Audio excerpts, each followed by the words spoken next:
আসতে পারি? হ্যাঁ আসুন। কিছু বলছেন? হ্যাঁ, আমরা মালের ব্যাপারে এসেছি। ও, মাল লাগবে? কয় প্যাকেট লাগবে বলেন? 10 প্যাকেট 20 প্যাকেট? 10 প্যাকেট 20 প্যাকেট না, আমাদের 20,000 প্যাকেট লাগবে। 20,000 প্যাকেট? আমরাও তো মাল দিতে পারবো না। টাকার জন্য চিন্তা করছেন? টাকা নিয়ে ভাববেন না, আমরা টাকা দিচ্ছি, আপনারা মাল তৈরি করুন আর আমাদের কোম্পানিকে সাপ্লাই দিন।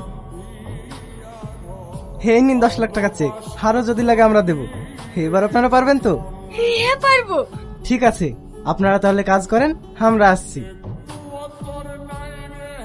Sir, import and export company আমাদের মাল নিচ্ছে না। মানে? বাজারে একটা নতুন কোম্পানির মাল ঢুকেছে, সেই মালটাই তারা নিচ্ছে। এ তুমি কি বলছো? আমাদের মাল যদি সাপ্লাই না হয় আমার 2 কোটি টাকা লস হয়ে যাবে। স্যার, কালকে এমআরএস কোম্পানির ডিল আছে। এর আগে ওরা আমাদের প্রোডাক্ট চেয়েছে, আমরা সেই ডিলটার জন্য যেতে পারি। হ্যাঁ, আমাদেরকে সেই ডিলটা নিতেই হবে, না হলে অনেক টাকা লস হয়ে যাবে। দেখুন, এই মুহূর্তে আমরা আপনার কোম্পানির সঙ্গে ডিল করতে পারছি না। এ কি বলছেন?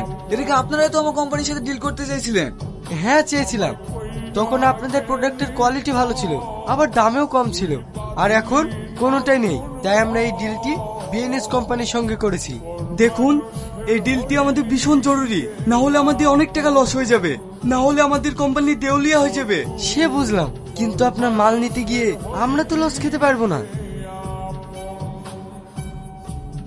আরে টনি বাবু যে, আপনার কোম্পানির সঙ্গে এই ডিলটি করতে পেরে আমরা ভীষণ খুশি। আমিও কখনো ভাবিনি যে আপনার কোম্পানির সাথে আমি ডিল করতে পারবো। আমার প্রজেক্ট সব রেডি আছে, এখানে সই করে দেন।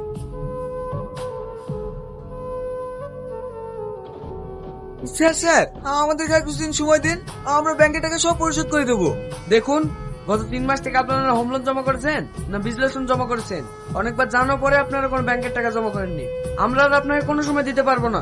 আগামী কালকের মধ্যে যদি আপনি ব্যাংকে টাকা জমা না দেন, আপনার কোম্পানি ও বাড়ি ব্যাংক দুটোই নিলাম করে দেবে। একটা খবর শুনেছো? কি খবর? ইয়াসিন আজিজের কোম্পানি দেউলিয়া হয়ে গেছে। ঠিক হয়েছে, ওপরওয়ালা ওদের পাপে সাজা দিয়েছে। বুবু, কি ব্যাপার তোরা এখানে? বুবু, আমাদের কোম্পানি দেউলিয়া হয়ে গেছে। তো আমরা কি করব? তোদের যা খুশি হয়ে যাও, আমি 1 টাকা দিতে পারবো না। সালমা, এভাবে বলো না। তোরা কোন মুখ নিয়ে এই বাড়িতে টাকা চাইতে এসেছিস? ভুলে গেছিস সেদিনের কথা? কিন্তু আমি ভুলিনি। তোরা আমাদের অনেক কষ্ট দিয়েছিস। এক্ষুনি এই বাড়ি থেকে বেরিয়ে যাও। দাঁড়াও, তোমাদের ব্যাংকের লোনের টাকা আমি শোধ করে দিয়েছি। আজ থেকে তোমরা ওই বাড়িতে থাকতে পারো। এই নাও বাড়ির চাবি। তবে একটা কথা মাথায় রেখো, কোনো মানুষকে দেখে অহংকার করো না, কারণ আজকে যাকে তোমরা জিরো ভাবছো তার নসিব যদি ঠিক থাকে, বড় একদিন তাকে হিরো বানাতে পারে। ভাই, তুমি আমাদেরকে ক্ষমা করে দাও, আমরা অনেক ভুল করে ফেলেছি। আরে না না, তোমরা তো আমার ছোট ভাইয়ের মতো।